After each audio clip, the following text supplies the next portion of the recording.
yàgg nga bu baax ci métier bi bi nga gisee d'abord jàkkaarloo invité Amadou Ba mu ñëw mu demee ni mu demee ban jàngat nga ciy def. jàngat bi ma ci def mooy en tout cas Amadou Ba ni ma ko xamee woon noonu laa ko découvrir waate hier. En tout cas ci émission boobu un homme serein qui maîtrise bien son sujet. loolu rek moo ci am solo. maintenant nag boo ko sekkee ak xam xamante ne bon man sax pour ma tontu yooyu sax dafay métti ci man parce que pour man xale bu yarul sa kër sax bu ñu yarul sa kër. boo génnee ci mbedd mi ngay def naka su dul noonu man du ma la dund man du ma def si yow dara. surtout nag mag parce que mag ñi léegi bari na ñoo xamante ne seen yarediku seen biir kër moom lañ génnee ci mbedd mi. fu ñu nekk rek moom la ñuy yóbbaale. ndax mbubb la boo xamante ne yow rek yaa koy sol keneen du la ko solal.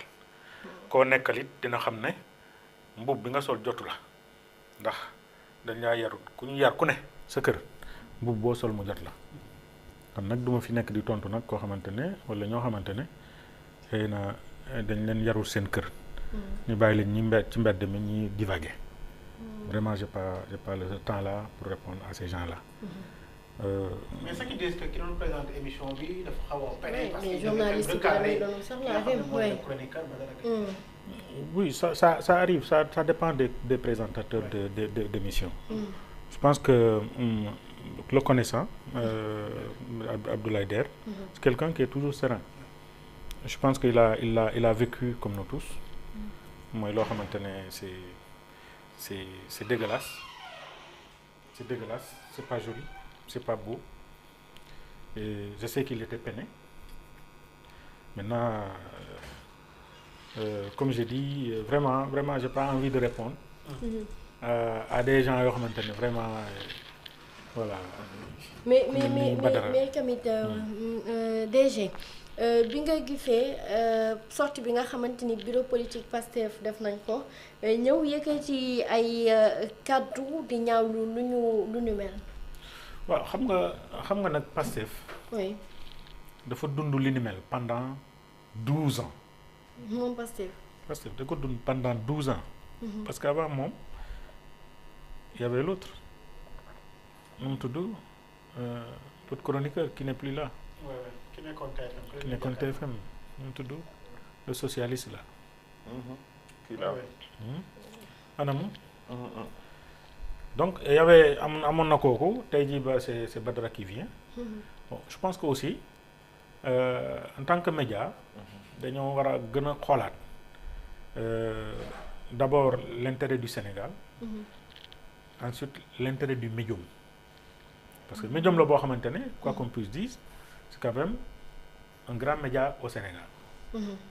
Et loolu baax na toujours ñu bàyyi ci xel.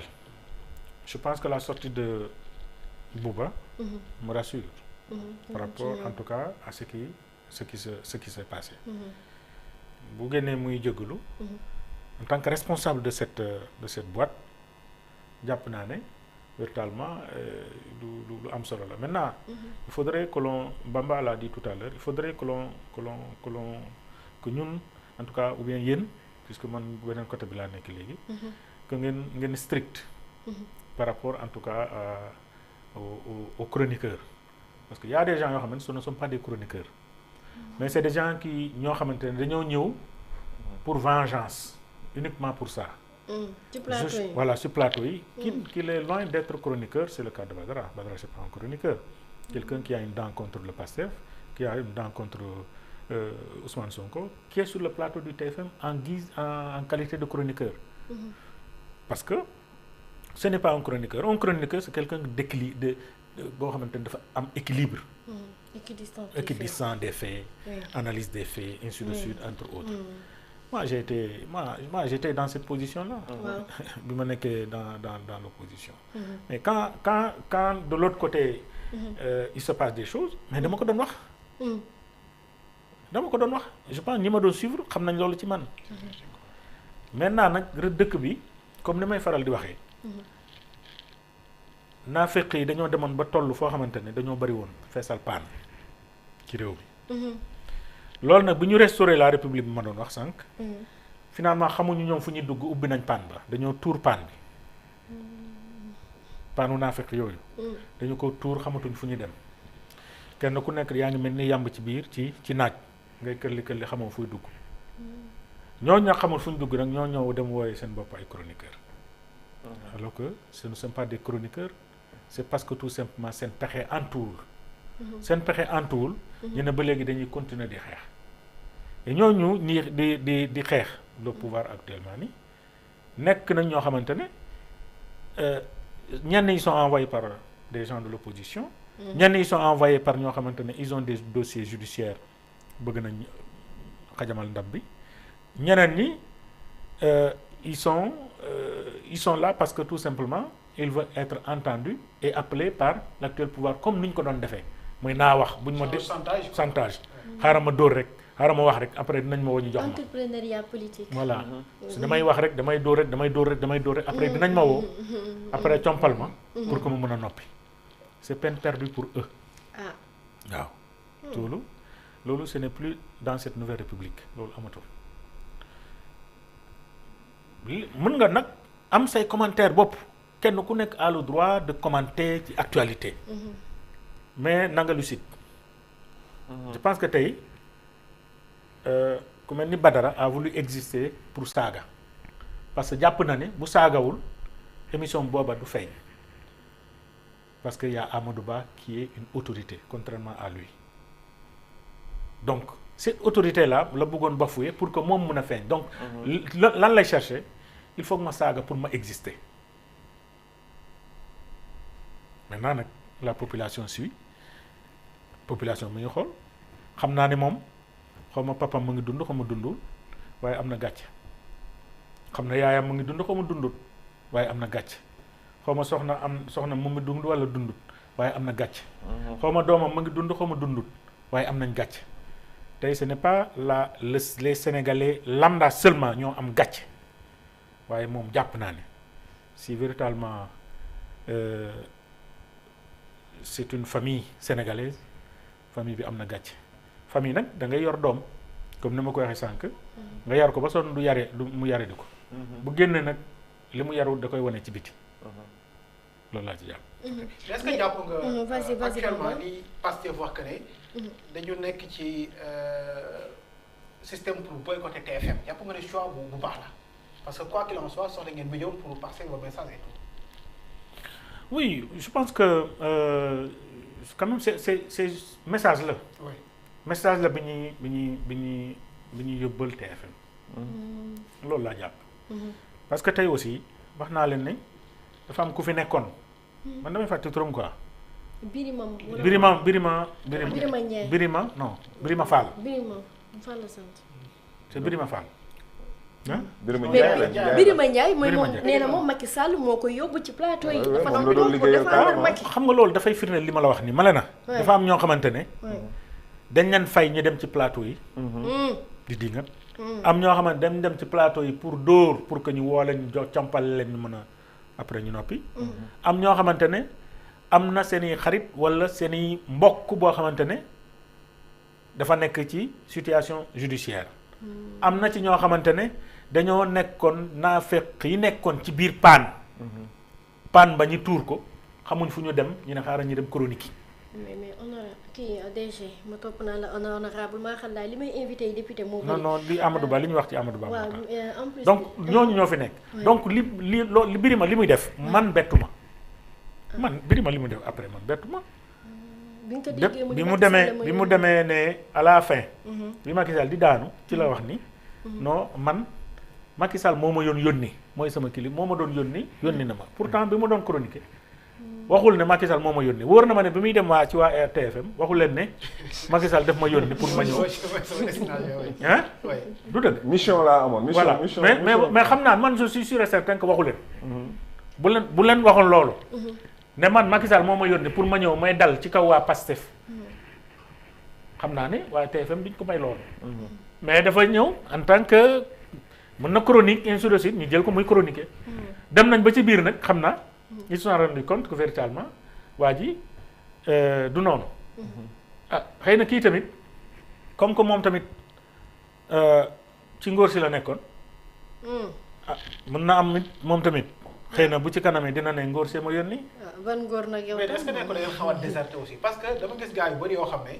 dañu am lu ñu doon jouer ci Pastef fu ci mel ni El Hadj Malick Ndiaye sur le plan de la communication.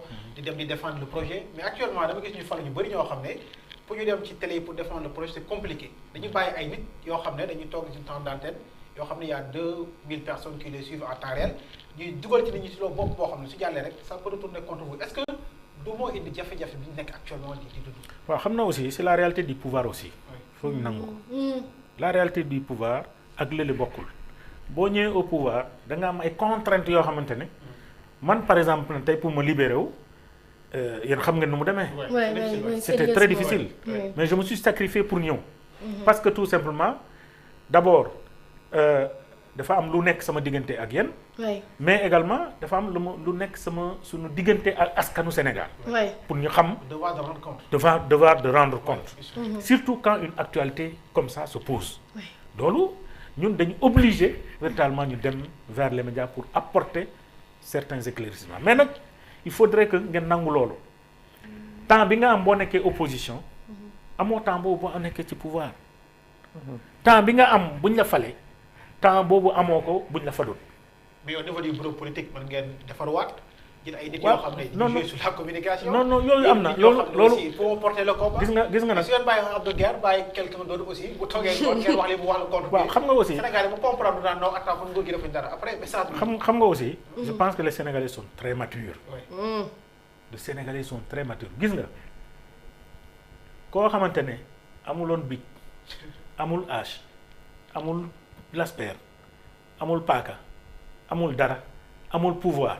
amul lenn nga koy xeex mu nekk ci opposition nga koy xeex avec tous les moyens de l'État tout je dis avec tous les moyens de l'État nga koy xeex daanaloo ko. sakantuma kooku nag ñëw ci nguuru nag.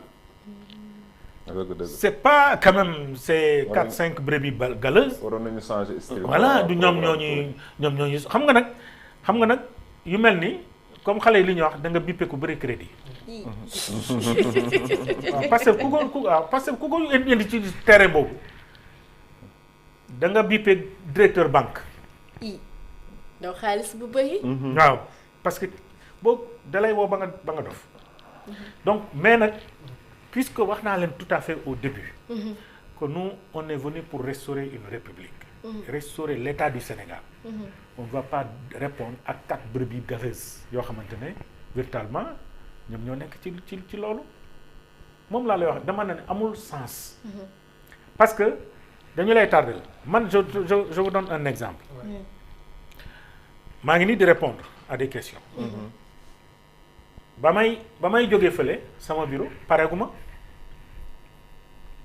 parce que man ku ma xam-xam ni man sama heure wàcc ay 23h la jëm kaw waaye émission moo tax ma bàyyi la ma doon def ma ñëw li tax parce que am na diw bu wax lii actualité oblige damay bàyyi loolu ñëw waa léegi tey su ma bàyyee loolu tey su ma bàyyi ñëw suba ma bàyyi ñëw ginnaaw su ma bàyyi est-ce que dinaa liggéey déedéet après bilan bi lan lay doon lu ñu def fii mais bilan bi du doon lu ñu répondre fii défi bi voilà charge bi c'est ça mooy lan lañ jot a def loolu moo ëpp solo que lan lañ jot a tontu parce que le peuple ne jugera que ce que nous avons fait que ce que nous avons réalisé mais c'est pas ce que Sambou Biagui a répondu à Moustapha Mbaye ce que Sambou Biagui a répondu Diawrigne Diassé ainsi de suite c'est pas ça qui importe l'essentiel c'est d'être sur le terrain et faire des réalisations maintenant li nga wax Bamba je suis entièrement d'accord avec toi mais au niveau du PASTEF ci loolu ngay wax pratiquement il y a rien qui a changé ça continue maintenant c'est l'effet du pouvoir moom mooy def loolu parce que sama benn professeur Abdoulaye Wade disait que boo nekkee ci nguur ay